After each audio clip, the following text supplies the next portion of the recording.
Hi மக்களே, எல்லாருக்கும் வணக்கம். எல்லாரும் எப்படி இருக்கீங்க? நல்லா இருக்கீங்களா? வழக்கம் போல இந்த தடவை கருத்து சொல்லாம நேர் விருப்பம் நம்ம தங்கச்சி ஒருத்தங்க கேட்ட ஒரு வீடியோ போடலாம் அப்படின்னு இருக்கேன். என்னன்னா, இன்னைக்கு நம்ம தமிழ்நாட்டில் தமிழ்நாட்டில் இல்லை, மொத்தத்தில் நம்ம இந்தியாவிலேயே ஓவராக வந்து வேலைவாய்ப்பு பிரச்சனை தான் ரொம்ப பெரிய பிரச்சனையாக இருக்குது. அப்போ இதில் எல்லாருக்குமே ஒரு கவர்மெண்ட் வேலை பார்க்கணும் அப்படின்றது ரொம்ப ஆசை. அது ஒரு கனவாக கூட இருக்குது. நிறைய குடும்பத்துக்கு வந்து ஒரு அது அத்தியாவசியமாக கூட இருக்குது. அப்போ அதுக்கு ப்ரிப்பேர் பண்றது எப்படி? இப்ப அங்க எங்க எப்படி படிக்கிறது?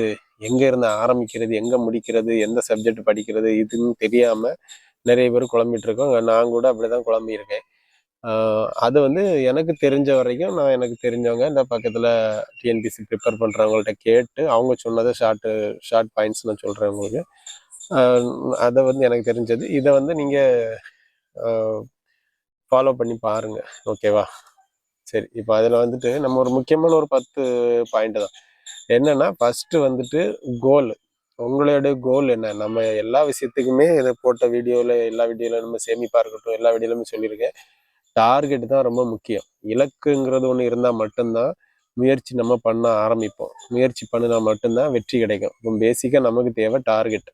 அப்ப நீங்க உங்களோட கோல் என்ன? நீங்க குரூப் 4 படிக்கிறீங்களா? குரூப் 2ஏ அச்சீவ் பண்ணணுமா? 2 அச்சீவ் பண்ணணுமா? குரூப் 1ஆ? என்ன ஆகணும் அப்படின்றது, எதுக்கு ப்ரிப்பேர் பண்ணணுன்றத ஃபஸ்ட்டு நீங்கள் ஃபிக்ஸ் பண்ணுங்கள். அப்போ இதுதான் என்னோட போஸ்டிங் இலக்கு. இப்போ நான் குரூப் 2 ப்ரிப்பேர் பண்ணணும், நான் குரூப் 2க்கு ஏற்ற மாதிரி படிக்கணும் அப்படின்னு நீங்கள் ஃபிக்ஸ் பண்ணணும் ஃபஸ்ட்டு.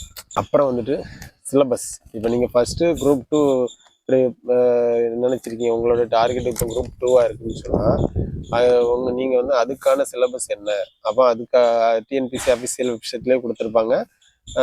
டிஎன்பிஎஸ்சி குரூப் 2 எக்ஸாமுக்கு என்ன சிலபஸ் கொடுத்துருக்காங்கன்றத ஃபஸ்ட்டு வந்துட்டு ஒரு பிரிண்ட் அவுட் அந்த சிலபஸை எடுத்து வச்சுக்கோங்க. சரியா? தனியாகவே ஒரு பேப்பரில் சிலபஸை நீங்கள் எடுத்து வச்சுக்கோங்க. சிலபஸை எடுத்து கையில் வச்சுக்கிட்டா தான் நம்ம கவர் பண்ணுறதுக்கு வாய்ப்பாக இருக்கும். சிலபஸ் இல்லாமல் நம்ம படிக்கணும்னு நினச்சா, இப்போ தெரியாத ஒரு ஊருக்கு கூகுள் மேப் இல்லாமல் போக முடியுமா? முடியாது.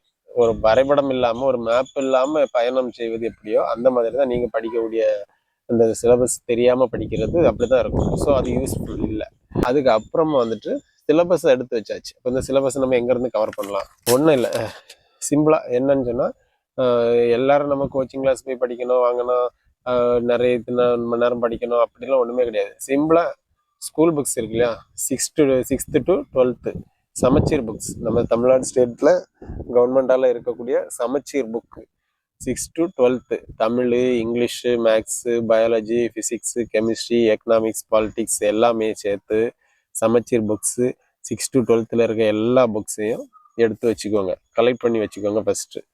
இது அவ்வளவே நீங்கள் ரெஃபர் பண்ணாலே எனக்கு தெரிஞ்ச வரைக்கும், எனக்கு தெரிஞ்சவங்க சொன்ன வரைக்கும் 75% வந்துட்டு நீங்கள் சிலபஸை கிளியர் பண்ணிடலாம்.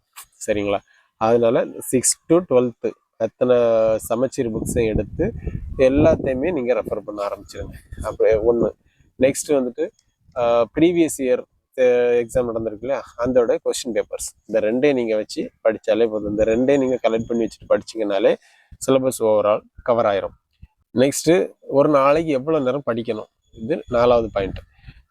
ஒரு நாளைக்கு இப்போ வந்து நான் இன்னைக்கு ஃபுல்லாக காலையில் புக் எடுத்துட்டு காலைல இருந்து நான் நைட்டு 10 மணி நேரம் படிப்பேன் சார். ரொம்ப நல்லா படிச்சுட்டே இருப்பேன், விடாமல் படிச்சுட்டே இருப்பேன். அடுத்து ஒரு வாரம் படிக்க மாட்டேன். 24 மணி நேரம் படிச்சாச்சா, 12 மணி நேரம் படிச்சாச்சுன்னு வைங்களேன். அப்போ அதுக்கு 2-3 நாள் நான் படிக்க மாட்டேன், நல்லா ரெஸ்ட் எடுப்பேன் அப்படின்னு சொன்னால் அது பிரயோஜனமே கிடையாது. நான் என்ன சொல்லுவேன், ஒரு நாளைக்கு ஒரு minimum 4 hours to maximum 6 hours படித்தா போதும் நீங்கள். ஆனால் அது கண்டினியூவாக படிங்க. இல்லை உங்களுக்கு ஒரு பிரேக் தேவைப்படுச்சுன்னா 2ஆக ஸ்ப்ளிட் பண்ணி படிங்க. ஒரு காலைல ஒரு 3 மணி நேரம், அதுக்கப்புறமா ஒரு 3 மணி நேரம் அப்படி படிங்க. மொத்தம் 4 to 6 மணி நேரம் படித்தா போதும். அந்த 6 மணி நேரமும் ஃபுல் கான்சன்ட்ரேஷனோட படிங்க. ஏன்னா யாராலையும் ஒரு குறிப்பிட்ட டைமிங் மேலே கான்சன்ட்ரேஷனோட படிக்க முடியாது. ஃபோக்கஸ் இருந்தால் மட்டும்தான் படித்தது மண்டையில் நிற்கும். அதனால் ரொம்ப பண்ண வேண்டாம். ஒரு 4 to 6 மணி நேரம் நார்மலாக படிங்க. படிக்கிறது அப்போ தான் மண்டையில் இருக்கும். அடுத்து முக்கியமாக கரண்ட் அஃபேர்ஸ் வந்து இந்த நடப்பு நிகழ்வுகள் இருக்குல்ல, இப்போ என்ன இது ஒவ்வொரு ஃபீல்டுலேயும், இல்லை பாலிடிக்ஸில் இருக்கட்டும், மெடிக்கல் ஃபீல்டில் இருக்கட்டும், நாட்டு நடப்புகள் மொத்தமாக அன்னன்னைக்குள்ள அப்டேட்ஸ் நமக்கு தெரிஞ்சு வச்சுக்கணும். தென் அதை வந்து நியூஸ் பேப்பரு, டிவி வாட்ச் பண்ணுறது, சில அஃபிஷியல் வெப்சைட்டு, சோசியல் மீடியாலுமே ஒரு யூஸ்ஃபுல்லான வெப்சைட்ஸ் இருக்குது. இந்த மாதிரி இடங்கள் இதில் கவர் பண்ணிடணும். மெயினாக நியூஸ் பேப்பர், ஹிந்து, தந்தி இந்த மாதிரி நல்ல ஒரு ஸ்டாண்டர்டான இதுகளை பார்த்து படித்து அந்த அன்னன்னைக்குள்ள டீட்டெயில்ஸ் எல்லாம் நமக்கு தெரிஞ்சு வச்சுக்கணும். முக்கியமாக நோட் பண்ணி வச்சுக்கணும். ஏன்னா இது எல்லாமே குறிப்பு எடுத்து வச்சுக்கிறது தான். படிக்க நோட்ஸ் எடுத்து வச்சு படிச்சிங்கன்னா திருப்பி ஒரு நாள் பார்க்கும்போது ஒரு டக்குனு ஞாபகம் வரும். அதான் வாட்டி நம்ம புக்கை பார்த்து ரீட் பண்ணி ஃபுல்லாக எடுக்கிறத ஒரு ஹிண்ட் மாதிரி எடுத்து வச்சுக்கணும். நம்ம பார்த்தா நமக்கு புரியுற மாதிரி எல்லாமே ஹிண்ட் மாதிரி நோட் பண்ணி வச்சுக்கணும். அப்போ ரிவைஸ் பண்ணும்போது நமக்கு யூஸ்ஃபுல்லாக இருக்கும். சரி, அப்போ கரண்ட் அஃபேர்ஸ் ஓகேவா. அடுத்து நெக்ஸ்ட்டு 6வது வந்து ரிவிஷன். இப்போ நம்ம எவ்வளோ படித்தாலும் ஒரு வாட்டி படிச்சுட்டு அப்படியே போனால் அப்படியே சேவ் ஆகிறதுக்கு நாம ஒன்றும் ரோபோட் கிடையாது. ஸோ அதை ரிவைஸ் பண்ணணும். அப்போ ஒரு ஒரு ஒரு வாரம் ஒரு சிலபஸ் படிக்கிறீங்க அப்படின்னா, இப்போ இந்த வாரம் வந்துட்டு நீங்கள் தமிழ் ஃபுல்லாக கவர் பண்ணுறீங்கன்னா, இந்த வாரம் தமிழ் ஃபுல்லாக 6 to 12க்குள்ளாடி தமிழ் ஃபுல்லாக கவர் பண்ணுங்கள். எப்படி இப்போ 6th உள்ள டாபிக் அத்தனையுமே நான் இந்த வாரத்துக்குள்ளே முடிக்கணும், இல்லை 6th to 8th இந்த வாரம் ஃபுல்லாக முடிக்கணும் அப்படின்னு முடிச்சுட்டு தமிழ் ஃபுல்லாக கவர் பண்ணிட்டீங்கன்னா, அந்த வாரம் எண்டிங்கில் வந்துட்டு ஒரு வாட்டி ரிவைஸ் பண்ணுங்கள். திருப்பி இருந்தே அந்த 6th ஸ்டார்ட் பண்ணி நீங்கள் முடிச்ச 8th வரைக்கும் உள்ளதை திருப்பி ஒரு வாட்டி ரிவைஸ் பண்ணி பாருங்கள். அப்போ தான் நமக்கு அதை ரிவைஸ் பண்ணும்போதே உங்களுக்கு தெரியும் நமக்கு எந்த அளவு மண்டல இருக்குது, ஓரளவு ஞாபகம் வருதுன்றது உங்களுக்கு தெரியும். அதனால ரிவிஷன் வந்து கண்டிப்பாக முக்கியம். இது வந்து வீக்லி ஒன்ஸ் அது பண்ணிடுங்க. அதுக்கப்புறம் வந்துட்டு 7th வந்து மார்க் டெஸ்ட்டுன்னா நமக்கு தெரியும், நிறைய ஆன்லைன் குரூப்ஸ்லாம் டெஸ்ட் மாதிரி போடுவாங்க.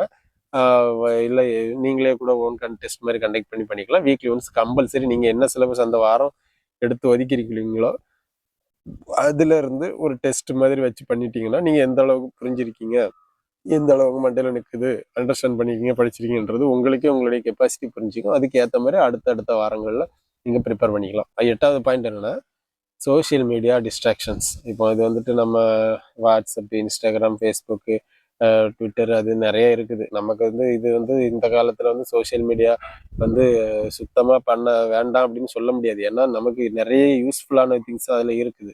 ஸோ அதை யூஸ்ஃபுல்லாக மட்டும் பயன்படுத்திக்கோங்க. தேவையில்லாமல் அந்த சோசியல் மீடியா பயன்பாடுகளை கொஞ்சம் குறைச்சிக்கிறது நல்லது.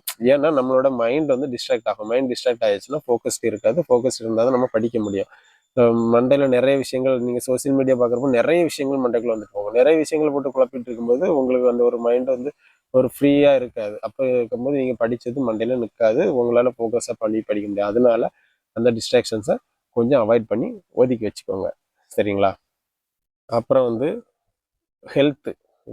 ஹெல்த்து எப்படி முக்கியம்னு சொன்னால், நீங்கள் வந்துட்டு நல்லபடியாக ஆரோக்கியமாக இருந்தால் மட்டும்தான் வேலை செய்ய முடியும். வேலை செஞ்சால் தான் சம்பளம் கிடைக்கும். அதே மாதிரி தான் இதுவும் ஒரு வேலை தான். நீங்கள் நல்லா படிக்கணும் அப்படின்னா அதுக்கு நீங்கள் வந்து நல்லா சாப்பிடணும், நல்ல ரெஸ்ட் எடுக்கணும். முக்கியமாக ரொம்ப நேரம் மொபைல் யூஸ் பண்ணிட்டு நைட் ரொம்ப நேரம் லேட்டாக தூங்குறது, காலையில் லேட்டாக எழுந்திரிக்கிறது, இதில் உங்கள் நாள் கணக்கு வேஸ்ட்டாக போகுதுல்ல.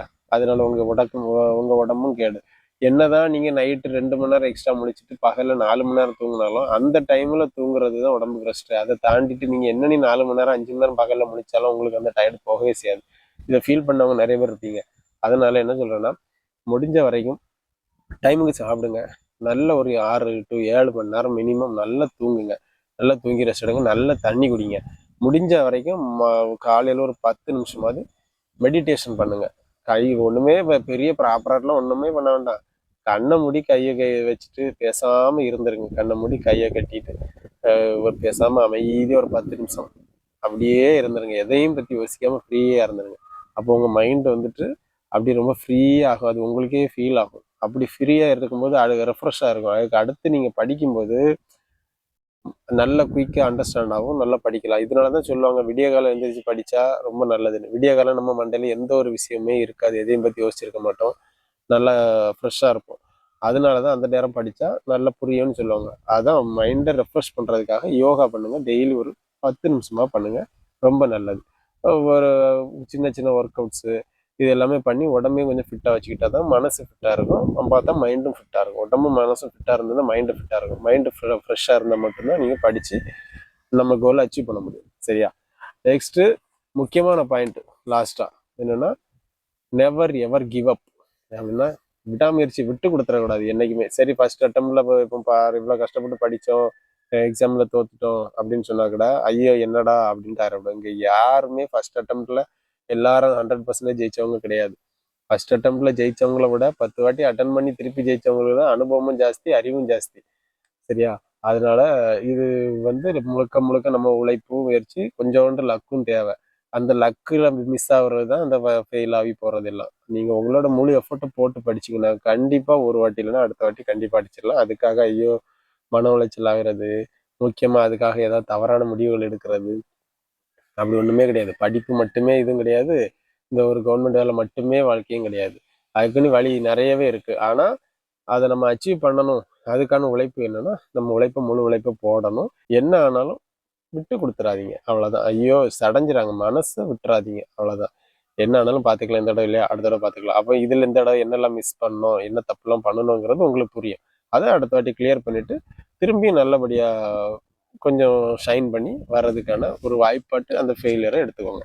படிக்கிறதுக்கு புத்திசாலித்தனம் மட்டும் போதாது, முக்கியமாக ஒழுக்கம் வேணும், தொடர்ச்சியான முயற்சி வேணும். அதுக்கப்புறம் பிளானிங், திட்டம் போட்டு பண்ணணும். எந்த விஷயத்தையும் ஒரு பிளானிங் இல்லாமல் பண்ணுனா சக்ஸஸ் பண்ணவே முடியாது. அதை திரும்ப திரும்ப முயற்சி பண்ணணும். 2வது. 3வது ஒழுக்கம் வேணும். ஒழுக்கம்னா என்னதுன்னு கேட்டிங்கன்னா, ஒழுக்கம்னா டிசிப்ளின்னா எல்லாமே ஒழுக்கம் தான். நேரத்துக்கு தவறாமல் வாடுறது, பங்க்சுவாலிட்டி, அதுவும் ஒழுக்கம் தான். தவறாமல் காலையில் எழுந்திரிக்கணும், டெய்லி இத்தனை மணி நேரம் படிக்கணும், இத்தனை மணி நேரம் படிச்சே ஆகணும், அந்த டைமில் எதுக்காகவும் அதை தள்ளி போடக்கூடாது, இந்த டைம் சாப்பிடணும், இந்த டைம் தூங்கணும், அப்படி இதுவுமே டிசிப்ளின். இதுதான் டிசிப்ளின். இங்கே சொல்கிற டிசிப்ளின்றது இதுதான். ஃபஸ்ட்டு சுய ஒழுக்கம், இதுதான் டிசிப்ளின். இந்த 3 பாயிண்ட்டும் ஒழுக்கமாக இருக்கணும், தொடர்ச்சியான முயற்சி இருக்கணும், பிளானிங், திட்டமிடல், இந்த 3மே இருந்துச்சுன்னா எதை வேணாலும் சாதிக்கலாம். எதுக்கும் பயப்படாதீங்க, நல்லபடியாக ப்ரிப்பேர் பண்ணுங்க. நான் இப்போ சொன்ன பாயிண்ட்ஸ் எல்லாமே உங்களுக்கு இதில் படித்தவங்க இருப்பீங்க, இதை பற்றி தெரியாதவங்க இருப்பீங்க. தெரியாதவங்களா இருந்தால் தெரிஞ்சுக்கோங்க. இது ஆல்ரெடி தெரிஞ்சு இதே மாதிரி ப்ரிப்பேர் பண்ணி எக்ஸாம் படித்து பாஸ் ஆனவங்க, இல்லைன்னா படிச்சுட்டு இருக்கிறவங்க, அது சொல்கிறது எதுவும் கரெக்டாக இருந்துச்சுன்னா சொல்லுங்கள். தப்பாக இருந்தாலும் கமெண்டில் சொல்லுங்கள். அதை தெரியாதவங்களுக்கு யூஸ்ஃபுல்லாக இருக்கும். சரிங்களா? ஓகே. மேலும்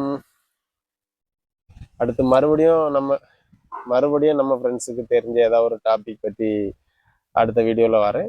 அது வரைக்கும் உங்களிடமிருந்து விடைபெறுவது உங்கள் பாசக்காரன். டாட்டா, பாய்.